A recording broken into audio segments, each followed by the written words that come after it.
that we need to shame certain behaviors in order for those behaviors to no longer be accepted at a I guess at a mainstream level, right? For too long, we kind of just let these people skate by, skirt by, you don't bother nobody, I don't bother nobody, you do you, I do me. But at this point, they're literally doing everybody. And in the case of Lily Phillips, literally doing everybody and their literal grandfather. So let's get into the story. I've only watched just a small segment. I wanted to watch this in real time with y'all and give my real life response. So if I stop every 5 seconds, so be it. You want to watch the video by itself, go right ahead and do exactly that. But you are here, I believe, for the sake of this party. So let us party. I got my concoction here, aka H to the Izzo, T to the Izzy. Okay, I'm done. I promise. I watched pornography first when I was maybe 11. Let's run that back. I probably watched pornography first when I was maybe 11. And so I've always known about it. I've always knew. If you know the story of Lily Phillips or anything about her, that right there makes so much sense. She was exposed to this filth at an extremely young age. And so, yeah, things are already making sense. Things are clicking for me. I'm just going to leave that there. It was a thing. And I always thought it was very normal to watch. Right. But if you started watching it at 11, yeah. I mean, that is so young. Yeah. And you say it's... And unfortunately, that's around the average age. I think for like boys, it's like 9 or 10 years old when they're first exposed to these sorts of things. And it's so normalized that we oftentimes don't even think twice about it. That's crazy. Like, that's insane. That little boy doesn't know up from down. That little girl doesn't know left from right. And yet they're being exposed to something that will easily lead them down a path like, this Jezebelian over here.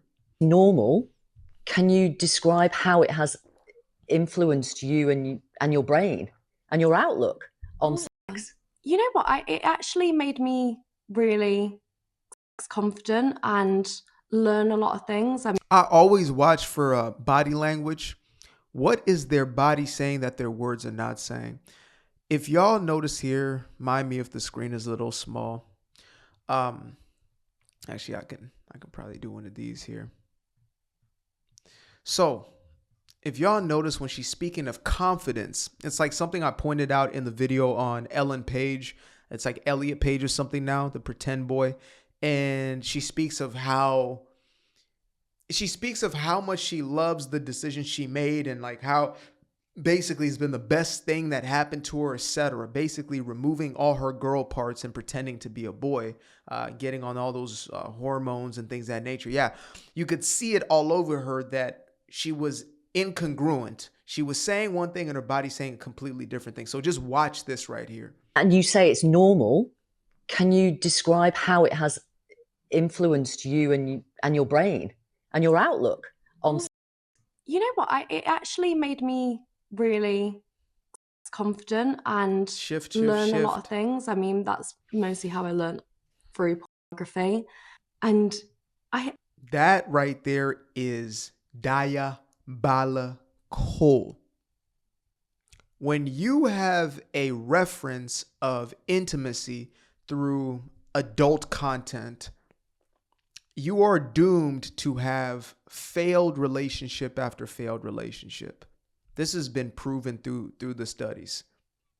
I mean, it's pretty straightforward. You don't need any statistics to show you this. Like, I'm sure that even the smoothest of brains can comprehend this, but wow. This explains so much because, we talk about traumas and things of that nature. And I suspect that, most of all 304s, streetwalkers, those in the quote unquote entertainment industry have some level of trauma that they're expressing through this very unnatural thing, which is a woman going out into the world and essentially spreading herself thin. I do think it has a positive effect on me, just in terms of like understanding things a little bit more. Right. But as we know, what we see in pornography online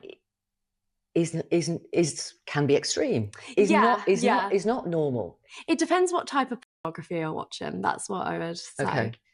And when you look back and reflect on the fact that you had access to this, it's incredible that a woman who literally took 100 different specimens in a single day still has almost this skittish thing when she's talking about this subject. Maybe, again, I might be reading too much into it, but I'm watching the body language. It's not normal. Like the nervous smile, like hard smile, and there's something real off there. Maybe that's just how she always is. I don't know. But if that's the case, then there's a lot of nervous tics that I'm seeing there.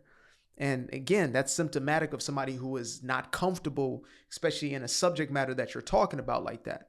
You know, sometimes y'all see me, I might tense up. I'm like, oh, I can't hide it. It's on me when I'm having a real life visceral response. So that is extremely interesting to me how, again, she sells her body for a living. That's what she does. There's nothing else on her plate on a daily basis besides more and more men's specimens.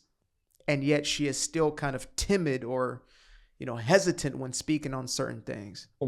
It depends what type of you're watching. And we're looking at it from the age of 11.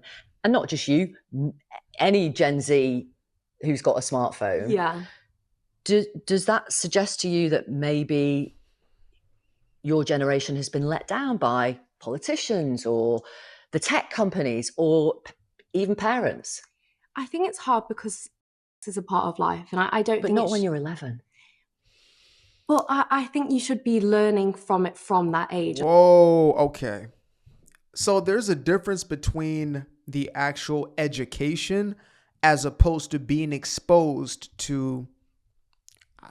I wish I didn't have to say this because I wish it didn't exist, but people being raped on screen, violated. Yes, many of those individuals are choosing, but it's the most vile. Oftentimes, it's the least connected. It's literally the definition of objectification, and for young men and young women, because women are moving like men nowadays, or not all, Jesse Lee Peterson, but so many are saturated with these sorts of messages that by the time they're now having a relationship, they're seeing the other person as the same object that they saw on that screen since 11 years old.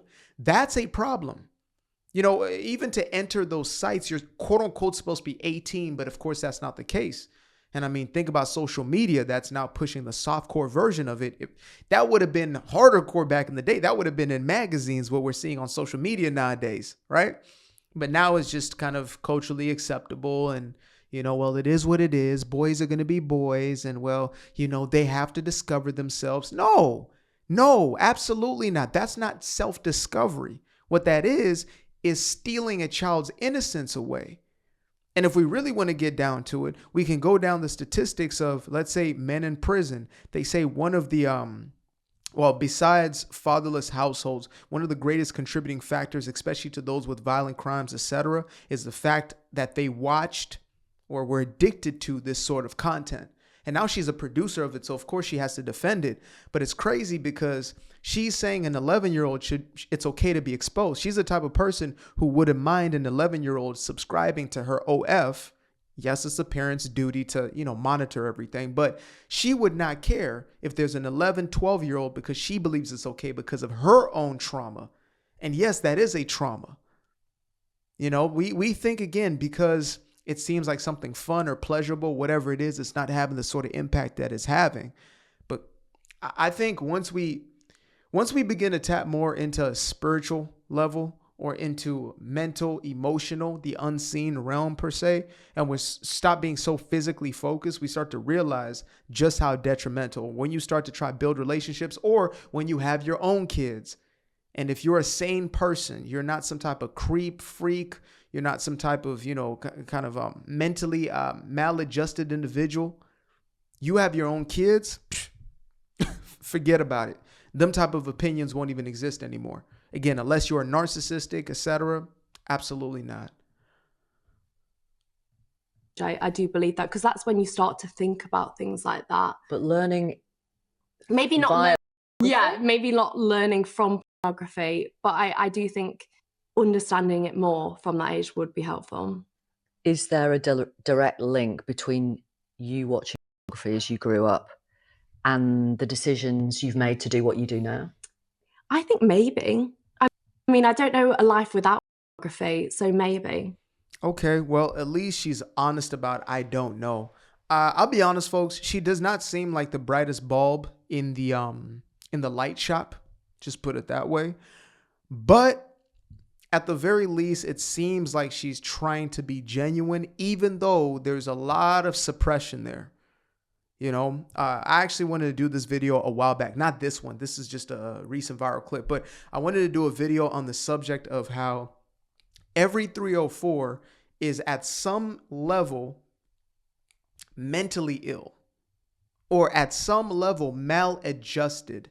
It don't matter what excuses we put on it. It's like when a woman has a desire to off her own child. As controversial as a subject as that may be, there's something that is off there. So it might be societal influences, social influences, you know, whatever happened in their childhood, etc. When a woman has a tendency that goes in opposition to her own natural biological imperative, in the same way for a man going in opposition to his own biological imperative. It's like, you know, a man having purpose, a man having mission, a man going out there to hunt. There is something off about a man who is not given over to a purpose. That's why men become so deeply depressed. They become, you know, frustrated. Some then act out aggression and violence as kind of like a shadow version of them going out and hunting and doing something productive. They become destructive. When we're working in opposition to our truest nature, there is something there that is off, right? Something mentally. It's just like, again, when somebody is smoking cigarettes, cigarettes are destroying your lungs, they're destroying your body, your respiratory system, etc. What would lead somebody to destroy themselves? Well, it would have to be a psychological phenomenon. It'd have to be conditioning or programming. And so she was probably programmed to believe, I don't know what the setup was. I don't know anything about her history, but I do remember her saying that her parents are basically okay with what she does. And her mom almost acts like a manager. Like that reminds me of like Kris Jenner. And Kris Jenner might be more moral than her own mother because, you know, Kris shopped that one tape around. This chick is making tapes basically, I don't know, maybe on a daily basis, weekly, whatever the hell her schedule is. But it's giving that same sort of energy where it's like, okay, that mother did not protect you. That father did not protect you. Instead, they exploited you, right? I mean, if they did not see this behavior and say to themselves, how do I protect my child by letting them see the reality of what's going on? Oh, they're dealing with self-esteem issues. They don't feel like they're enough. They don't feel adequate. They don't feel loved, whatever it is. How do we get her to a place where she can accept herself and love herself? And if a parent doesn't have that capability within themselves, forget about it. But again, there has to be something at the core. And so with this one right here, this chick who, you know, laid up with 100 dudes, and her compared to the Bonnie Blue chick, who I guess they're now like, they used to be friends, now they're rivals because she had an idea to do it with 1,000 dudes and the other chick did it before her. The other one has more of this dead eye look. This one, she seems skittish. Like there's something that is still conscious and awake. And I'm afraid that thing is going to be gone sooner than later. The Bonnie Blue chick, she's completely gone. Like the demons have won with that one. I'm not going to say she can't change. She can't be exorcised. She can't be redeemed. No, she's gone. That one's gone in the eyes. Right now, today, at this very moment in history, she is not there. She does not exist. Instead, there is a spirit that is living in place of that human that was once there. But this one, you can tell by, again, there's discomfort. There's a certain energy about it. And it's like, it's a coping mechanism, right? She's using this as a cope. I remember there was a video of her crying after, and she was crying not because necessarily of what had happened, at least not on the surface, but instead she was crying because she disappointed some of the men because she didn't let them finish. That's what she said. I'm sorry to draw those images in your head, but like that's the words that came out of her mouth verbatim. So she has something, screws are loose in her head. There's something about validation. There's something about being loved and accepted in this weird sort of dynamic. That's what I'm getting from this. That's what I'm really getting. I could sit here and go off on the 304-ity of it all. I can go off on, you know, the streetwalker-ish spirit of it all. But when it's all said and done, you know, I want this to be something we can all walk away with something with, or walk away from this with something. And what I walk away with is, man, you need to really deal with your shit in this life. You got to deal with them traumas, because if you don't, you'll end up being a version of this. There are dudes on the other side of that screen, dudes who are on the other side of that door, you understand me, who line up to be the first to the 100 dude who have issues. They have issues. They've given themselves over to an addiction. She is an addict, and basically they're meeting in the middle there to kind of enable one another's behavior, as opposed to seeing it from the outside for what it actually is. And I'm not somebody who, I don't look to control people's lives, but I am going to tell the truth. And it's like, I've always wished throughout my life that I had at each juncture somebody to tell me, do you know that first joint is going to lead to your addiction for the next 5 years, and you're going to lose 3 of your best friends? Do you know that the consumption of these sugary products are going to lead to you being hooked to this thing, and it's destroying your immune system, your autoimmune, like you're now forming autoimmune disorders. Like, if somebody had just been there to say those things, and if I was obviously prepared to listen, because, pride is a hell of a thing, but that's what I wish I would have had, and at least had the opportunity and the chance to say that's something I want to do or not. So I call things out for what they are. I don't joke about this. I might joke about it, but it's not a quote unquote laughing matter when it's all said and done. Young men are hooked to this. They're addicted to this. Young women are now being hooked and addicted. They're being saturated with this sort of, imagery at a very, very young age. And it's heartbreaking to see. So I hope the best. I really don't believe in reality. All jokes aside, I don't believe that the generation is cooked. I don't believe any generation is cooked. I believe there's hope. But we do have to face the reality that a lot of folks have been given over to the damn statue of Baal, Beelzebub per se. They've been given over to darkness, believing it to be light.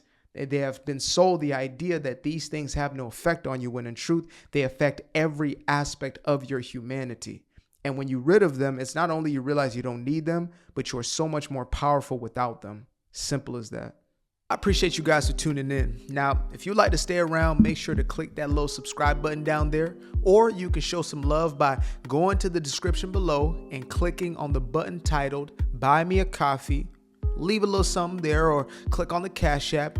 Leave a little something here. Till the next time, peace. I fell in love with the sunshine. I fell in love with the light. I fell in love with the full moon. I fell in love with the night. I can see the light again. I can see the light. You can see the life in him illuminate the night. I know the time is taking. A 365, that's a full rotation. I see you looking up, you know them constellations. Constantly gazing like house of praises, you get to praising.